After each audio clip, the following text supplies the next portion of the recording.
Bismillahirrahmanirrahim. Assalamualaikum warahmatullahi wabarakatuh. Baik, dalam kesempatan kali ini saya akan memaparkan materi yakni analisis filsafat terhadap tujuan pendidikan di Indonesia. Sebelum itu, kita harus mengetahui apa itu filsafat. Filsafat sebagai induknya ilmu pengetahuan banyak memberikan kontribusi bagi kemajuan pendidikan. Filsafat sebagai salah satu asas dan penyelenggaraan pendidikan di Indonesia yang menjiwai seluruh proses pelaksanaan pendidikan dan pembelajaran melalui Pancasila sebagai falsafah bangsa dan negara sebagai landasan filosofinya. Landasan filosofi akan memberikan kekuatan untuk menjawab permasalahan-permasalahan pendidikan yang timbul dalam pelaksanaannya. Itulah mengapa lahirlah filsafat pendidikan sebagai jawaban atas persoalan-persoalan pendidikan yang menjiwai secara utuh dalam pelaksanaannya. Hasan Nainggolan di dalam bukunya Asas-Asas Pendidikan Islam mengutip dari John Dewey menjelaskan bahwa filsafat merupakan teori umum sebagai landasan dari semua pemikiran umum mengenai pendidikan. Dalam kaitannya dengan ini, Hasan Nainggolan berpendapat bahwa filsafat pendidikan adalah penerapan metode dan pandangan filsafat dalam bidang pengalaman manusia yang kemudian disebut dengan pendidikan. Hubungan antara filsafat dan pendidikan ini sangat erat sekali dan tidak bisa dipisahkan dikarenakan filsafat memberikan arah dan pedoman dasar bagi usaha-usaha perbaikan, perkembangan, dan meningkatkan kemajuan serta landasan yang kokoh bagi tegaknya sistem pendidikan yang diharapkan. Sedangkan pendidikan membutuhkan filsafat dikarenakan masalah pendidikan tidak hanya menyangkut pelaksanaan pendidikan semata yang hanya terbatas pada pengalaman.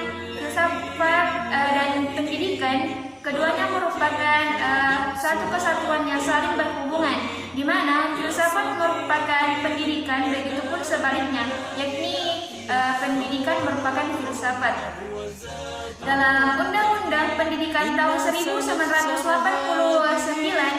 pasal 4 merumuskan bahwa tujuan pendidikan nasional adalah untuk mencerdaskan kehidupan bangsa dan mengembangkan manusia Indonesia seutuhnya, yaitu manusia yang beriman, bertakwa kepada Tuhan Yang Maha Esa, berbudi pekerti luhur, memiliki pengetahuan dan keterampilan, kesehatan jasmani dan rohani, kepribadian yang mantap dan mandiri, serta bertanggung jawab kemasyarakatan dan kebangsaan.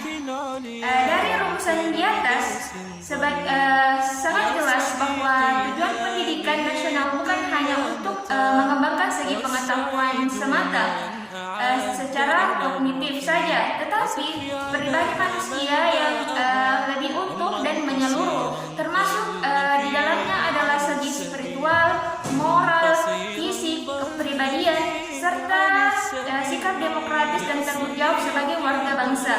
Filsafat pendidikan nasional Indonesia berakar pada nilai-nilai budaya yang terkandung pada Pancasila. Nilai Pancasila tersebut harus ditanamkan pada peserta didik melalui penyelenggaraan pendidikan nasional dalam semua level dan jenis pendidikan.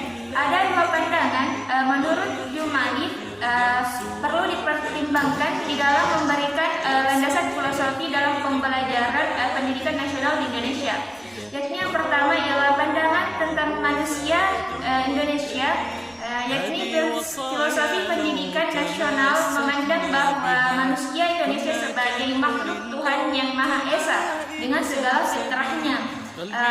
Yang kedua, makhluk individu dengan segala hal dan kewajibannya, serta makhluk sosial dengan segala tanggung jawab hidup dalam masyarakat yang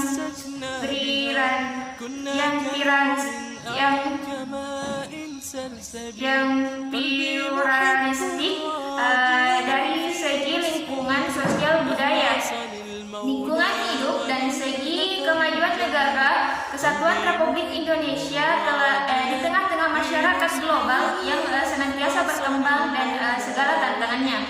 Yakni yang kedua, pandangan tentang pendidikan nasional itu sendiri.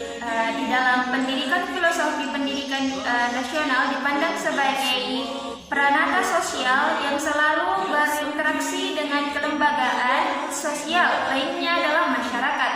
Filsafat pendidikan Pancasila merupakan aspek rohania atau spiritual sistem pendidikan nasional. Tiada sistem pendidikan nasional tanpa filsafat pendidikan. Baik, mungkin hanya itu dari saya yang bisa saya paparkan hari ini. Lebih dan kurangnya mohon dimaafkan. Wabillahi taufiq wal hidayah. Wassalamualaikum warahmatullahi wabarakatuh.